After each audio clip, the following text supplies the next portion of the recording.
Bonjour et bienvenue à un nouveau tutoriel à Windoo.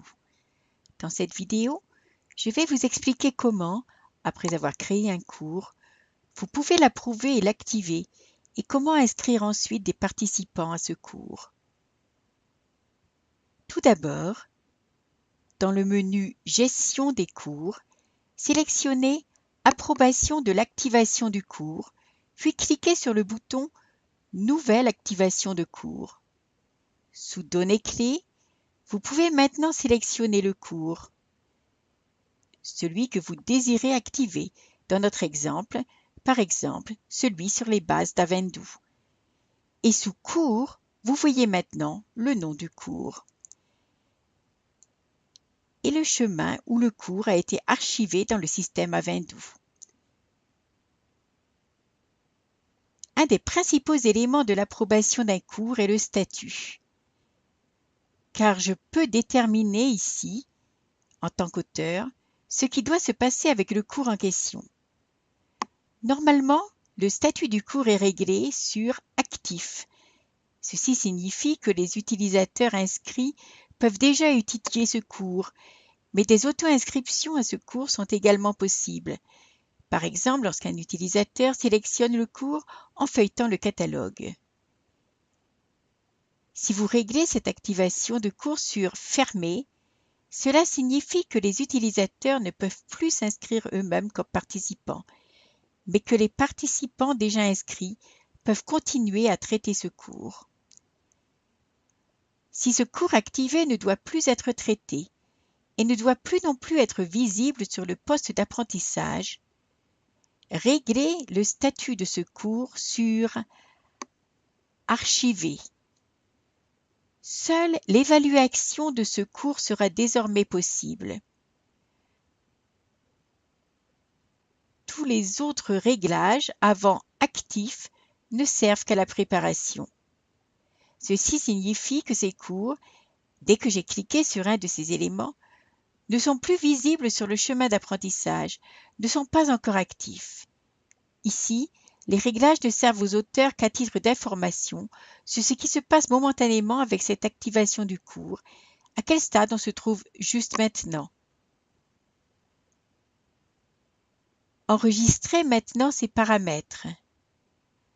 Dans la prévisualisation, vous pouvez voir le cours avec la page principale et la page finale que nous avons créée. Dans ce cas, nous n'avons pas prévu de page de démarrage. Maintenant, vous pouvez déjà utiliser le cours. Tous les autres onglets ici en haut servent à régler l'activation du cours, en commençant par le pilotage du type d'inscription. Nous trouvons ici des détails sur les modalités d'inscription des participants, et ceci seulement lorsqu'ils s'inscrivent manuellement à ce cours. Ces réglages s'appliquent au cours ou à l'activation du cours, que les participants s'inscrivent eux-mêmes via un plan de formation, qu'ils soient inscrits manuellement par un auteur ou qu'ils s'inscrivent via une interface.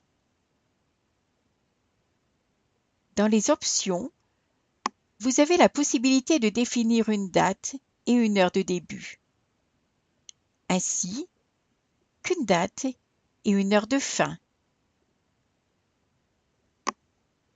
Lorsque vous créez une activation de cours, les options suivantes sont automatiquement réglées. Ne pas utiliser de date, d'heure de début et ne pas utiliser de date, d'heure de fin de manifestation.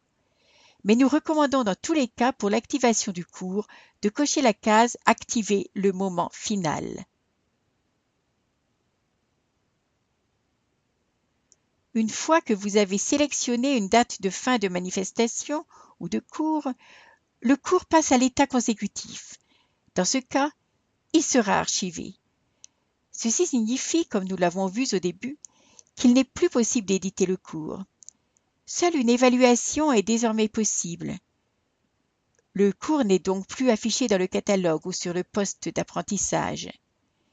Pour caractériser de manière visuelle un cours activé, allez dans l'écran de prévisualisation où vous trouverez des images de prévisualisation appropriées. Vous avez pour cela différentes options à votre disposition.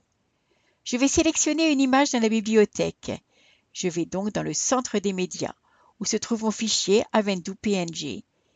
Je clique sur Sélectionner et je définis la coupe de l'image qui doit être affichée. Et je peux continuer les réglages de l'activation du cours. Sous Transfert de l'apprentissage, vous pouvez définir un rappel concernant le traitement. Donc tout d'abord, recommander une durée de traitement. Il s'agit d'une simple recommandation, par exemple 60 jours. Sous Rappel de traitement, je peux par exemple dire qu'un message de rappel doit être envoyé 14 jours avant écoulement de ces 60 jours et que cette notification, par exemple, doit être envoyée seulement aux participants et à personne d'autre. Ceci signifie que tous les participants n'ayant pas encore terminé le cours activé 14 jours avant écoulement de la durée de traitement reçoivent ce message. Si, au bout de ces 60 jours, le participant n'a toujours pas terminé le cours ou ne l'a même pas commencé, un mail d'escalade est envoyé. Il s'agit là d'un message envoyé aux participants et, mieux encore, également à ses supérieurs, pour les informer que le participant n'a pas encore terminé le cours. Si quelqu'un répond à ce mail de rappel, on peut définir ici qui reçoit la réponse. C'est le responsable de la formation qui est déterminé ici, en haut, ou encore également le propriétaire du cours activé.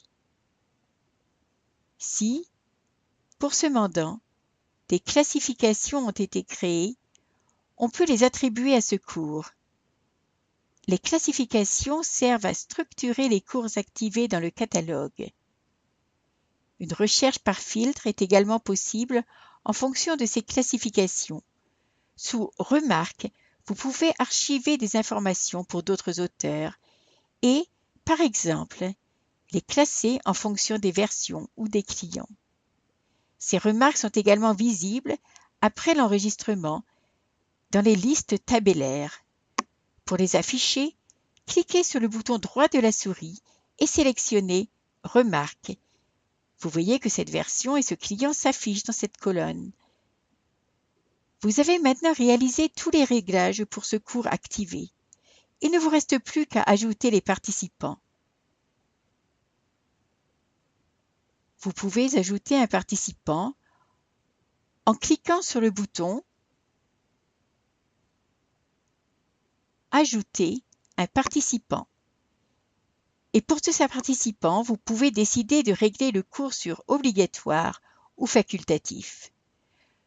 Je vais régler le statut sur obligatoire et dans la liste de sélection des utilisateurs, j'en choisis un. Je vois même que maintenant un utilisateur est inscrit à ce cours. Il ne me reste plus qu'à cliquer sur « Fermer » et cet utilisateur peut commencer l'apprentissage. Voilà ce qu'il fallait savoir sur l'approbation et l'activation de cours. Regardez maintenant les autres tutoriels d'Avendu. À très bientôt!